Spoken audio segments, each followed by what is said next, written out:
Жер таңдамайды, отырып қалған қыз бай таңдамайды. Жасында бай алмаса, көрінгенмен ойнаса, бәрінен де қызын жау деген. Қане философияны емес, кішкене анатомияны, биологияны да оқығаның жөн деп ойлаймын.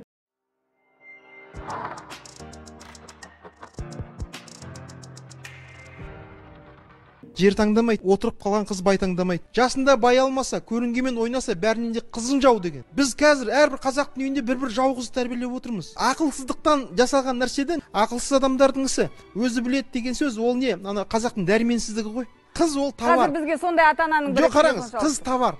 Мысалы, қазір бір саудагер келіп, мен товарым өтпейді деп, осы судья келіп отырса, ұят емес пе мысалы? Орыстар айтады, у вас купец, у нас товар дейді да.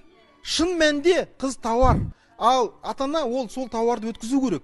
Ал енді мен товарды өткізе алмаймын деу, ол жаңағы ата-ананың әлсіздігі. Сіз де қызыңызға товар ретінде қарайсыз. Әлбетте. Мына мен қараңыздар, ана айтады ғой, Құдайдан жасырмағанды адамнан жасалмайсың. Әйелдердің азаматтық құқығы қазақ қоғамының әлеуметтік деңгейін анықтайды. Және де елді өркениетке жетелейді. Бұны айтқан алаш көсемдерінің бірі Міржақып Дулатов. Енді сенің сөзің бойынша қазақ қыздарын қазір оқытпау керек екен. Жоғары оқу орнына түсірмеу керек екен. Академия қылғызбау керек екен. Үйде отырып бала тапқызып қою керек екен.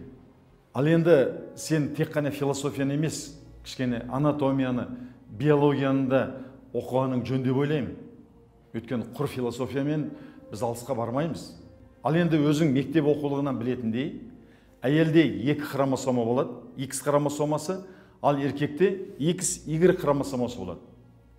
Ал баланың білімді болуы, ақылды болуы, жадысының мықты болуы, тілдерді тез игеруі тек қана X хромосомасына, оның ішінде тек қана анасынан келген хромосомасына тікелей байланысты.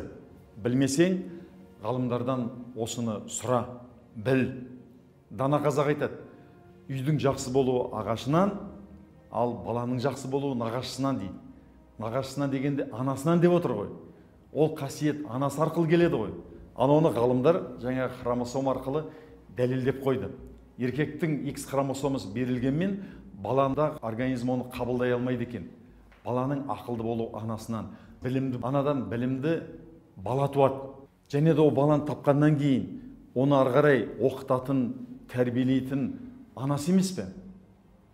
Егер анасы үйде отырып, оны бүркеншектеп қойып, табанға сала беретін болса, одан қандай ұрпақ өсіп шығады?